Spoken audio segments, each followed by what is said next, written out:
ನರೇಂದ್ರ ಮೋದಿ ಸರ್ಕಾರದ ಸಚಿವ ಸಂಪುಟದಲ್ಲಿ ಘಟಾನುಘಟಿ ನಾಯಕರಿದ್ದಾರೆ. ಅಳೆದು ತೂಗಿ ಸಂಪುಟ ರಚಿಸಿರುವಂತ ಮೋದಿ ಆಯಾ ಇಲಾಖೆಗಳಿಗೆ ತಕ್ಕಂತೆ ಸಮರ್ಥರನ್ನೇ ಸಚಿವರನ್ನಾಗಿ ಮಾಡಿದ್ದಾರೆ. ಹಾಗಿದ್ರೆ ನಮೋ ಕ್ಯಾಬಿನೆಟ್ನಲ್ಲಿ ಪ್ರಮುಖ ಸಚಿವರು ಹಾಗೂ ಅವರ ಸಾಮರ್ಥ್ಯದ ಬಗ್ಗೆ ನೋಡೋದಾದ್ರೆ ನೋಡ್ತಾ ಇದ್ದೀರಾ, ಭೂ ಸಾರಿಗೆ ಹೆದ್ದಾರಿ ಸಚಿವರಾಗಿ ನಿತಿನ್ ಗಡ್ಕರಿ ಅವರನ್ನೇ ಮತ್ತೆ ಮುಂದುವರಿಸಲಾಗ್ತಾ ಇರುವಂತದ್ದು. ನರೇಂದ್ರ ಮೋದಿ ಅವರ ಸಂಪುಟದಲ್ಲಿ ಸಾರಿಗೆ ಹೆದ್ದಾರಿ ಇಲಾಖೆಯಲ್ಲಿ ಅಭಿವೃದ್ಧಿಯನ್ನು ಮಾಡಿದ್ದಾರೆ. ಬಿಜೆಪಿಯ ಮಾಜಿ ಅಧ್ಯಕ್ಷರು ಇವರು ಅಧ್ಯಕ್ಷರಾಗಿ ಸೇವೆಯನ್ನ ಕೂಡ ಸಲ್ಲಿಸಿರುವಂತದ್ದು. ಮುಂಬೈ ಪುಣೆ ಎಕ್ಸ್ಪ್ರೆಸ್ ಹೆದ್ದಾರಿಗೆ ಇವರೇ ಮೂಲ ಕಾರಣರಾಗಿದ್ದಾರೆ. ಸೊ ಹೀಗಾಗಿ ನಿತಿನ್ ಗಡ್ಕರಿ ಅವರನ್ನೇ ಆಯ್ಕೆ ಮಾಡಲಾಗಿದೆ ಮತ್ತೆ ಅದೇ ಸ್ಥಾನಕ್ಕೆ. ಇನ್ನು ಗೃಹ ಸಚಿವರಾಗಿ ಅಮಿತ್ ಶಾ ಅವರು ಬಿಜೆಪಿಯ ರಾಷ್ಟ್ರೀಯ ಅಧ್ಯಕ್ಷ, ಪ್ರಧಾನಿ ಮೋದಿ ಅವರ ಅತ್ಯಂತ ಆತ್ಮೀಯ. ಸೊ ಹೀಗಾಗಿ ನರೇಂದ್ರ ಮೋದಿ ಅವರ ನೆಕ್ಸ್ಟ್ ಸ್ಥಾನ ಇರೋದೇ ಈಗ ಅಮಿತ್ ಶಾ ಅವರಿಗೆ ಬಿಜೆಪಿಯ ಚುನಾವಣಾ ಚಾಣಕ್ಯ ಅಂತಾನೆ ಹೆಸರನ್ನ ಮಾಡಿದ್ದಾರೆ.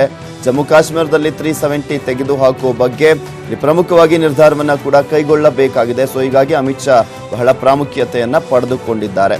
ಇನ್ನು ನಿರ್ಮಲಾ ಸೀತಾರಾಮನ್ ಅವರಿಗೆ ಮೊದಲ ಬಾರಿಗೆ ಭಾರತದ ಇತಿಹಾಸದಲ್ಲೇ ಒಬ್ಬರು ಮಹಿಳೆ ಹಣಕಾಸು ಸಚಿವೆಯಾಗಿರುವಂಥದ್ದು. ಅದು ಮೋದಿ ಇಟ್ಟಿರುವಂತ ನಂಬಿಕೆ, ಅದನ್ನ ಹುಸಿ ಮಾಡೋದಿಲ್ಲ ಅನ್ನುವ ವಿಶ್ವಾಸ ನರೇಂದ್ರ ಮೋದಿ ಅವರಿಗಿದೆ.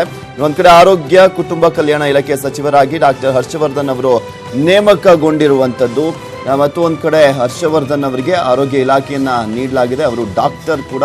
ಸೊ ಹೀಗಾಗಿ ಆರೋಗ್ಯ ಇಲಾಖೆ ಅವರಿಗೆ ಸೂಕ್ತವಾಗಿದೆ ಅಂತ ನರೇಂದ್ರ ಮೋದಿ ಅವರು ನಿರ್ಧಾರವನ್ನ ಕೈಗೊಂಡಿದ್ದಾರೆ. ಇನ್ನು ಧರ್ಮೇಂದ್ರ ಪ್ರಧಾನ್ ಅವರಿಗೆ ಪೆಟ್ರೋಲಿಯಂ ಮತ್ತು ನೈಸರ್ಗಿಕ ಅನಿಲ ಮತ್ತು ಉಕ್ಕು ಈ ಒಂದು ಇಲಾಖೆಯನ್ನ ನೀಡಲಾಗಿದೆ. ಅವರ ಒಂದು ಇದರಲ್ಲಿ ಚಾಕಚಕ್ಯತೆ ಇರುವಂತಹ ಹಿನ್ನೆಲೆಯಲ್ಲಿ ಅವರಿಗೆ ಈ ಒಂದು ಇಲಾಖೆಯನ್ನು ನೀಡಲಾಗಿದೆ.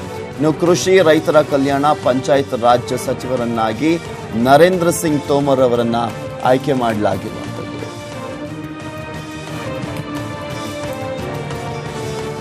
ಇನ್ನು ರಕ್ಷಣಾ ಸಚಿವರಾಗಿ ರಾಜನಾಥ್ ಸಿಂಗ್ ಅವರನ್ನ ಆಯ್ಕೆ ಮಾಡಲಾಗಿದೆ. ಅವರಿಗೆ ಈ ಒಂದು ಇಲಾಖೆ ನೀಡಲಾಗಿರುವಂಥದ್ದು.